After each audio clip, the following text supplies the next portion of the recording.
Brought to you by Penguin.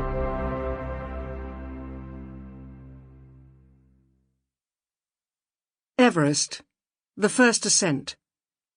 The Untold Story of Griffith Pugh, the Man Who Made It Possible, by Harriet Tuckey.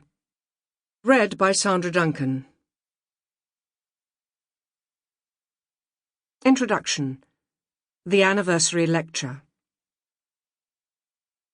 Seldom since Francis Drake brought the Golden Hind to anchor at Plymouth Sound has a British explorer offered to his sovereign such a tribute of glory as Colonel John Hunt and his men were able to lay at the feet of Queen Elizabeth for her coronation day. The Times, the 2nd of June 1953, commenting on the recent conquest of Mount Everest. One evening in May 1993, I found myself struggling to push my father in a borrowed wheelchair into the crowded lecture hall of the Royal Geographical Society, with my mother following close behind. Forcing through throngs of people, we moved him towards a row of seats near the front that had been reserved for the members of the 1953 expedition to Mount Everest. My father, Dr. Griffith Pugh, had been the oldest member of the expedition.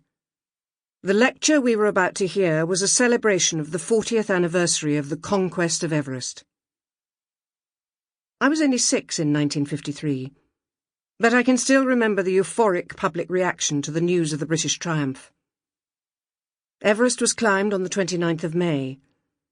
The story was rushed home in the greatest secrecy, but then held back and released on the 2nd of June, in a blaze of nationalistic publicity on the morning of the coronation of the youthful Queen Elizabeth. It seemed as if the Everest prize was being laid at the feet of our new Queen, to remind her of the underlying greatness of her loyal subjects, crushed by post-war austerity and the loss of empire. Young boys felt surging pride and patriotism.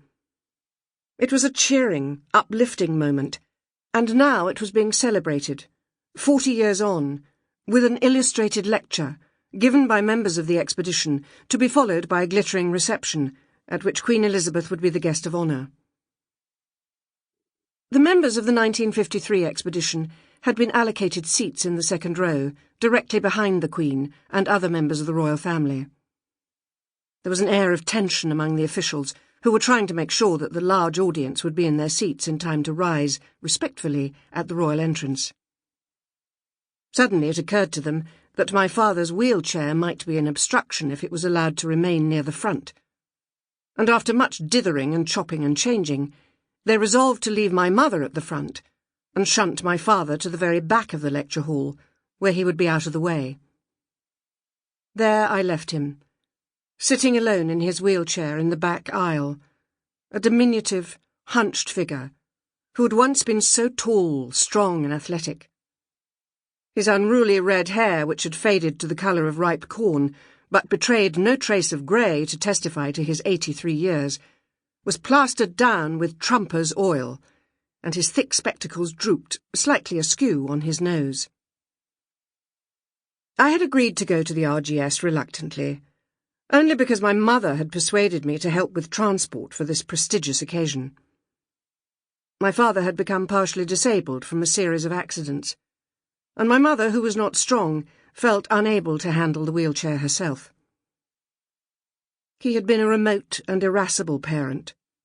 I didn't get on with him, and I had never asked him about his work, and knew little about it, though I had always been vaguely aware that my mother felt he hadn't received fair credit for his achievements. It crossed my mind that his current position at the back of the lecture theatre seemed to underline this point rather acutely, since the organisers had known for a long time about Griffith's infirmity. Still, I found a spare aisle seat, a few rows in front of him, and prepared to watch the lecture, expecting to be bored. As the lecture progressed, however, I became captivated. Magnificent slides showed a chaotic mass of huge ice boulders, barring the way up Everest's infamous icefall. The climbers were tiny specks in a vast and threatening landscape. Members of the expedition spoke about the brilliant leadership of Sir John Hunt, about the peerless logistical support given by George Band. Sample complete. Ready to continue?